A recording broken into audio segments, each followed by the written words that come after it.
سورت بقرہ ہی کے اندر آخری جو 2 آیات ہیں جن کی پہلے آپ کے سامنے فضیلت رکھی کہ آسمان سے ایسا فرشتہ لے کے آیا جو کبھی نہیں تھا اترا. رسول اللہ صلی اللہ علیہ وسلم نے کہا یہ 2 آیتیں جو صرف 2 آیتیں صبح آپ کے سامنے رکھا 10 آیتیں پڑھنے والے کو غافلوں سے نکال دیا جاتا ہے. اگر صرف 2 آیتیں پڑھ لے صرف 2 آیتیں صحیح حدیث کے الفاظ ہیں یہ 2 آیتیں ساری رات کے لیے اس کو کفایت کر جائیں گی.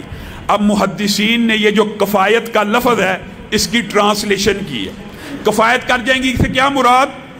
محدثین نے لکھا مراد یہ ہے ایک بندہ ہر روز رات کو تہجد پڑھتا تھا, ایک بندہ ہر روز رات کو کئی 100 آیات کی تلاوت کرتا تھا, ایک بندہ ساری رات اتنے سپارے پڑھتا تھا. اب ہوا کیا ایک دن اس کو نیند آ گئی, وہ جلدی میں تھا, وہ کچھ نہ پڑھ سکا, صرف ان 2 آیتوں کی تلاوت کر لی. یہ آیتیں اس کو کفایت کر گئی کہ اس کے نامہ اعمال میں ساری رات کا قیام لکھ دیا جائے گا, جتنے وہ سپارے پڑھتا تھا لکھ دیے جائیں گے, جتنا وہ عمل کرتا تھا لکھ دیا جائے گا. اور دیگر محدثین نے یہ بیان کیا کفایت سے مراد یہ ہے کہ جمیع بیماریوں کے جمیع مخلوقات کے شر سے اللہ اس کے لیے کافی ہو جائے گا صرف یہ 2 آیتیں پڑھ لینے سے. اور صحیح حدیث کے الفاظ کے ہیں جو بندہ یہ 2 آیتیں ہر روز رات کو پڑھتا ہے کتنے دن؟ صرف 3 دن. سورت بقرہ کی روایت تھی 40 دن, سورت ہے بھی بڑی, 40 دن جس گھر میں تلاوت ہو اگر آپ نہیں کر سکتے آپ اس کو گھر میں لگا لیں. 40 دن جتنا مرضی پرانا جادو ہو, جتنا مرضی پرانا توید ہو, جتنی مرضی بندش ہو, کوئی بھی آپ سلسلہ سنیں, آپ 40 دن لگاتار اپنے گھر میں سورت بقرہ کی تلاوت کر لیں یا چلا لیں سی ڈی کے اوپر, کیسٹ کے اوپر. اس گھر میں شیطان اور جنات کا اثر ختم ہو جاتا ہے. اور اگر کسی بندے کے پاس یہ وقت ٹائم نہیں, اول تو کرنا چاہیے, کیا مسئلہ ہے, لگا دو. گھر میں کوئی ڈیوائس ہے اس کے اوپر لگا دو, کیا مسئلہ, گھر میں چلنی چاہیے. اپنے گھروں کو قبرستان مت بناؤ, ادھر تلاوت ہونی چاہیے. یہاں سے یہ بھی ثابت ہوتا ہے کہ قبرستان میں تلاوت نہیں ہونی چاہیے, گھروں میں ہونی چاہیے. 3 دن جو بندہ سورت بقرہ کی یہ آخری 2 آیات کی تلاوت کرتا ہے, اس حدیث کے الفاظ بھی یہی ہیں کہ اس کے گھر سے شیاطین اور جنات بھاگ جاتے ہیں. گویا سورت بقرہ کے اندر پورے کا پورا توڑ موجود ہے, جادو کا, جنات کا. انسان کو وہم ہے نا, وسوسہ ہے, بدش ہے, رزق کی کمی ہے. سورت بقرہ کی تلاوت گھر میں لگائے, نہیں لگا سکتا, یہ آخری 2 آیتیں یاد کرے, کیونکہ نبی کریم نے ان کی اضافی فضیلتیں بھی بتائی ہیں کہ اس کے اندر جو مانگا جاتا ہے نبی کریم نے کہا وہ اللہ عطا کر دیتے ہیں. آگے چلیے, قرآن پاک میں سورت کہف ہے. آپ نے اور میں نے اپنا یہ معمول بنانا ہے کہ جب بھی جمعہ آئے اس کی تلاوت کرنی ہے.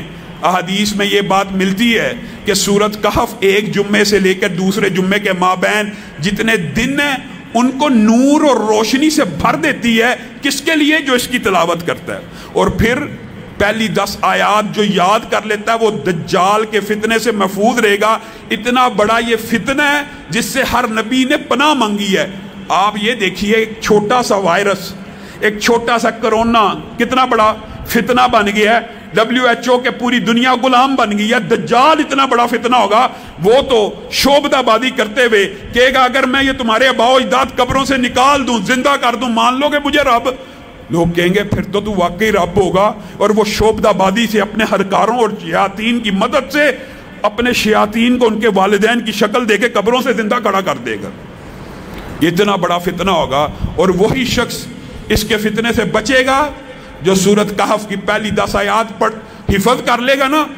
دجال آ بھی جائے اس کو صاف پتہ لگ جائے گا کہ یہ دجال ہے, یہ رب نہیں ہو سکتا.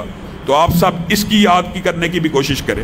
اور جہاں تک تعلق ہے سورت یاسین کا, بعض لوگ یہ سمجھتے ہیں کہ سورت یاسین کی کوئی فضیلت نبی کریم صلی اللہ علیہ وسلم سے مروی نہیں ہے. یہ بات درست ہے, ضعیف حدیث ہے, لیکن ایک صحیح سند کے ساتھ سنن دارمی میں عبداللہ ابن عباس کا ذاتی فتویٰ موجود ہے. اور جب کوئی صحابی کسی ثواب کے بارے میں ذاتی فتویٰ دینا وہ حکماً مرفوع ہوتا ہے. اس بات کا کیا مطلب ہے؟ اس بات کا مطلب ہوتا ہے صحابی اپنی طرف سے کسی صورت کی فضیلت اور منقبت بیان نہیں کرتا، اس نے لا محالہ یقینی طور پہ رسول اللہ سے سنی ہوتی ہے، بس وہ اس بات کو رسول اللہ سے منسوب نہیں کر رہا، وہ خود بیان کرنا شروع ہو گیا۔ اس کو جس بھی وجہ سے، اس نے کیا وجہ ہے کہ رسول اللہ کی طرف منسوب نہیں کی، یہ اللہ جانتا ہے۔ لیکن جب عبداللہ ابن عباس کہتے ہیں کہ سورت یاسین صبح پڑھنے والا شام تک اس کی برکات اور اللہ کی برکتوں میں گھر جاتا ہے، اور شام کو پڑھنے والا صبح تک اللہ کی برکتوں میں آ جاتا ہے، تو یہ حدیث، یہ روایت حکماً مرفوع ہو جاتی ہے۔ صحابہ اپنی طرف سے کسی عمل کا فضیلت اور اجر و ثواب نہیں بیان کرتے۔ اسی طرح بعض محدثین نے بیماریوں کے حوالے سے لوگ سوال کرتے ہیں، جو ڈپریشن ہے، جو انگزائٹی ہے، جس بندے کو نیند نہیں آتی، جو بندہ ساری رات بے چین رہتا ہے، اسلاف نے یہ بات بتلائی ہے، اس کے لیے بہترین سورت نبا ہے، اما یتساءلون، یہ سورت پڑھے، اس سورت کو پڑھنا شروع کرے، اگر نیند نہیں آ رہی، نیند آنا شروع ہو جائے گی۔ اللہ رب العزت نے اس کے اندر یہ تاثیر رکھی ہے۔ سورتوں کے اور بہت فضائل ہیں، میں مختصر کر کے آپ کے سامنے رکھ رہا ہوں، اور سورت رحمان کے حوالے سے یہ تجربہ، جتنے مودی امراض ہیں اس کے اوپر سورت رحمان کا دم کیا جائے، یا بندہ تلاوت کرنا شروع کرے یا سننا شروع کر دے، اللہ تعالیٰ اس کو شفا دیتا ہے۔ اور جو